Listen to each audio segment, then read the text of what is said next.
Mork calling Orson. Come in, Orson. Oh, Nanu. Mork calling Orson. Come in, you cineramitus. Just get on with your report, Mork. Oh, yes, sir. This week, sir, I learned what it's like to be famous on Earth. That's good. Well, sir, sometimes it is and sometimes it isn't. You see, most Earthlings try very hard to be recognized for what they do, but when they become stars, sir, they realize they're recognized wherever they go. You mean they lose their privacy? Well, sir, sometimes they can even lose their clothes. You see, being a star, sir, is a 24-hour job, and you can't leave your face at the office. Isn't fame its own reward? Oh, yes, sir, it is, but when you're a celebrity, everybody wants a piece of you, sir.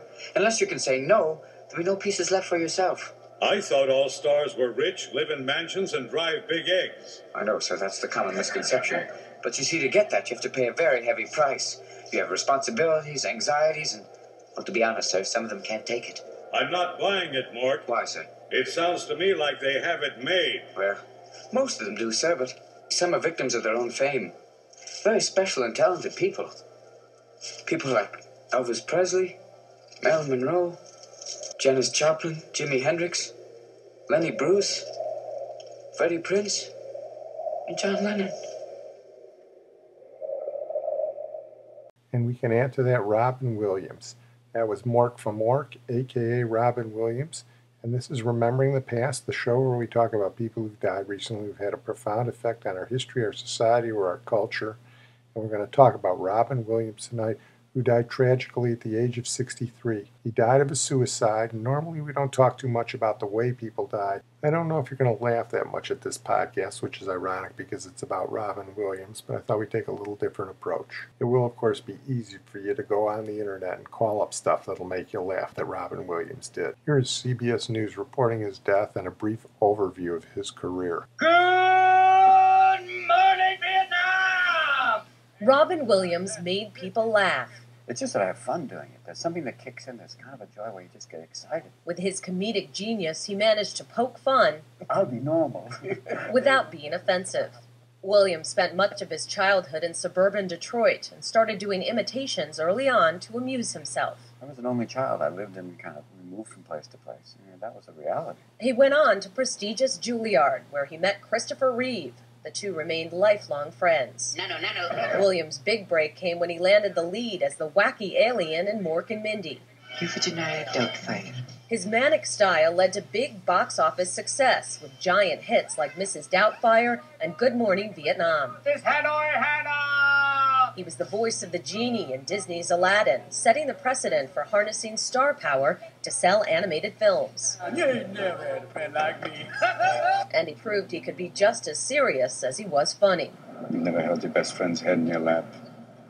Watch him gasp his last breath. He won an Oscar for his dramatic performance in Good Will Hunting. With his acting and stand-up comedy, Williams also won 3 Grammy Awards and 6 Golden Globes. Rather than just play clips from movies you've seen or bits you've heard, we're going to try and delve a little bit into his motivations and his life without getting into any amateur psychiatry. The famous vaudevillian comedian Ed Wynn once said, "A comic says funny things, and a comedian says things funny." By that measure, Robin Williams was certainly one of our greatest comedians and one of our greatest comics because he was one of the few people who could do both. He was intelligent, he had a rapier-like wit, he had a manic energy, and he could improvise on the fly like virtually no one else could. In addition, he could do impressions and physical comedy. He could basically do it all. And more than most comics, he was a very good actor. Not a superb actor at the top level, but still very good. But one of the things I noticed about him when I was going through a lot of the interviews he did was that he was rarely forthcoming about his own life. And I think in some ways that may have contributed to his ultimate depression. He was always expected to be on, always expected to be the performer. Here's a snip of an interview where I think he let down his guard for a second. Is being funny sometimes a hindrance to social interaction? Big time. Example, I was once walking in an airport and a woman came up to me and said, "Be zany." Years ago, I was reading a story to my daughter. I was doing voices and everything, and she turned to me and said, "Just read the story." Yeah, and just stay to the main points. Please. Yeah. No voices. No voices. Yeah, thanks, Dad. And I think that was hard for Robin Williams to do. Who were his comic influences? Well, more than anybody else, and of course we've talked about him when we did his podcast, was Jonathan Winters. Whenever I talk to him, it's really wonderful. He's the best. He's, for me, he's the Buddha. He is the teacher. Very powerful. The interesting thing is some of Robin Williams' other comic influences. Here is David Steinberg introducing Robin Williams at an early LA improv performance in the 70s, mentioning his British influence. Our next comedian comes from San Francisco, where he performed with the improv comedy group called The Wing. He moved to Los Angeles last winter and quickly became a regular here at the Improv. His humor is reminiscent of the great British comedians. You may have already seen him on The New Laugh-In. Please welcome Robin Williams. Once, when Robin Williams was at the height of his career, Michael Parkinson, the great British interviewer, the counterpart to Johnny Carson, got him to tell who the British influences were. And I think it's a very interesting answer. Now, my final guest tonight possesses, by his own admission, a legitimate insanity. He's one of the great names of modern comedy, much imitated, rarely equaled, and never surpassed. Ladies and gentlemen, Robin Williams. But you said in the research that your influences were one or two were English comics. Oh, yeah, Peter Sellers, amazingly Really? so. Yeah, I mean, in terms of comic acting, I think for me the best movie was, it doesn't get any better than Dr. Strangelove, because here's all these distinct characters. I mean, besides Dr. Strangelove, which is the ultimate Henry Kissinger. But I never understood that movie till now. Hi, Mr. Kissinger, I've seen all of your bombs. Could you sign them?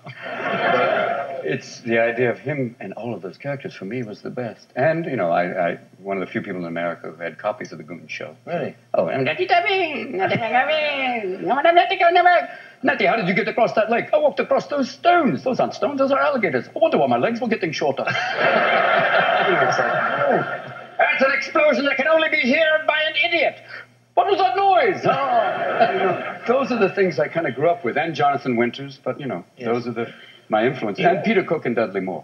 Oh, you were influenced by them, were you, as well? Oh, yeah, and, you know, Derek and Clark, but we can't talk about that. No, we can't. Not without rubber wrapping. But, you know, those were great comics. Notice the pattern there that I don't think is a coincidence. Peter Sellers, Dudley Moore, and Peter Cook were three of the greatest comedians of the second half of the 20th century, and they all battled depression and various forms of substance abuse and other personal problems, and they all died prematurely. Jonathan Winters also battled severe depression and alcoholism, and while he didn't die that young, his professional career as a comedian was severely curtailed. A little more perspective on Robin Williams. He was born here in Chicago, moved up to Lake Forest and Lake Bluff. Then his father, who was an auto executive, moved to Detroit, went to Detroit Country Day. Then his father moved to Marin County in Northern California, and he went to Claremont McKenna for a little while. But he was accepted into Juilliard, as the report mentioned before, along with Christopher Reeve, who was his friend for life. He and Christopher Reeve were best friends. He was quite supportive of Christopher Reeve after he was involved in the riding accident. I think that probably took a little bit of a toll on him also. And here, Robin Williams explains the close connection between acting and comedy, which in his case is quite telling, given that Robin Williams' comedy was based on a close observation of human nature. The world has come to see you as a brilliantly high-octane comedian who tried his hand at acting, but you actually trained as an actor first at Juilliard. Totally. In New York. Is one a passion more than the other, or do they go hand in glove? They feed each other. I mean, the comedy forces you to deal with fear and the idea of putting yourself out there. And the acting is more like going within and finding all the different parts of, you know, a character. And especially when you're playing the really dark, strange characters like in 1 Hour Photo, where you get to explore behavior that you do prison time for. You know, it's that idea of you're playing a killer, really. And part of your brain's going, that would be fun, wouldn't it? Yeah, and that's the joy of acting, where you get to explore all sorts of different, you know, all those, you know, aspects of human behavior. And then you could take that back to the comedy in terms of the concentration. So they feed each other, they're symbiotic. Of course, he got his big break on a guest role on Happy Days as Mork the Ork the Alien in the late 70s, and that morphed into his own series, Mork and Mindy, with Pam Dauber. Here he does a sketch on the series where he plays Mork meeting Robin Williams. Oh, excuse me, one thing before you go. Today I was chased by a mob of people who wanted to tear my clothes off. And it's because they said I looked like you. Well, it's kind of a resemblance. Sounds like you just went through Celebrity 1A. How'd it feel? Oh, it's frightening. I mean, why do you want to take a job where they tear your clothes off and throw you in the air? Well, actually, I became a performer by accident. See, my dad used to have this job where he had to move around a lot, and sometimes he'd leave the forwarding address. Oh, he didn't do that. Oh, you're right. I was kidding. Actually, he packed me in the crates with the dishes. What a guy, man. Anyway, I was always being like the new kid in the neighborhood, and, well, since I was suffering from a case of the terminal shy, I couldn't make friends that easily. I spent a lot of time in my room, and I created my own little world, full of all these little characters that had strange and unusual qualities. After a while, I realized that people found these characters kind of funny and outrageous, and then I got to the point where I realized that the characters could say and do things that I was afraid to do myself. And after a little while, here I am. There was a function once where Gary Marshall explained that the traditional format for the 1970s sitcom was 3 cameras, and the cameraman was complaining that Robin Williams would do things that were unpredictable and he would miss his mark a lot, and he wanted Gary Marshall to do something about it. Rather than rein in Robin Williams, Gary Marshall realized he had a once-in-a-lifetime talent, so he did something unprecedented. He hired a 4th cameraman and told him his entire job was just to follow Robin Williams as he extemporized on Mork and Mindy. Williams went on from there to have a successful movie career, which included a Best Academy Award for Supporting Actor in Good Will Hunting, although I think his best role was in Dead Poets Society. Some of his other films included Good Morning Vietnam, Awakenings, The Fisher King, Popeye, Hook, Aladdin, Ms. Doubtfire, Jumanji, The Birdcage, Night at the Museum, and Happy Feet. And of course, as mentioned before, Aladdin was instrumental in establishing the importance of star power in voice actor casting. Here he does an interview where he talks about his movie career, and he especially mentions Dead Poets Society, and it was voted one of the 100 most inspiring films of all time by the American Film Institute. Gather ye rosebuds while ye may. The Latin term for that sentiment is carpe diem. Who knows what that means? Carpe diem. That's seize the day. Very good, Mr. Meeks. Meeks. Another unusual name. Seize the day. Gather ye rosebuds while ye may. There's been no movie that I've walked away from, even the ones that didn't do well, where you don't go, I learned a lot. What about Dead Poets Society with Peter Weir? One of the greatest experiences. It was incredible. It was the true learning experience, because Peter's more than a director. He's a teacher. I don't know anybody who's worked with him that comes away going, well, that was nice. You come away a different person. He infuses you, like when we were doing that movie, he gave us poetry, he gave us music. He'd play music during takes that would just get you into this incredible spirit and very inspiring. I remember when the boys stood on their desk, I was going, this is very powerful. I looked over and I saw a Teamster crying, and I went, okay, this is really working. Ravel is crazy. I don't know why. The boys on the desk is giving me crazy. Captain, my captain. Sit down, Mr. Anderson. You hear me? Sit down. Sit down. This is your final warning, Anderson. How dare you? But it was, this inspirational movie where it's the first time I did a film where people were touched beyond the movie, where they want to change their lives. And I hope for the better. Many people said they became teachers and went, oh, good luck. Especially picking that profession in America where that's going to be you have to be dedicated to be that. After Mork and Mindy, Robin Williams faced the same problem that Jonathan Winters did. Television just wasn't the right medium for his talents. And later in his career, the movie roles just weren't the same either. So he reverted to the venue he knew best, stand-up. But here are 2 indicators of what he may have faced going back to stand-up at the end of his life.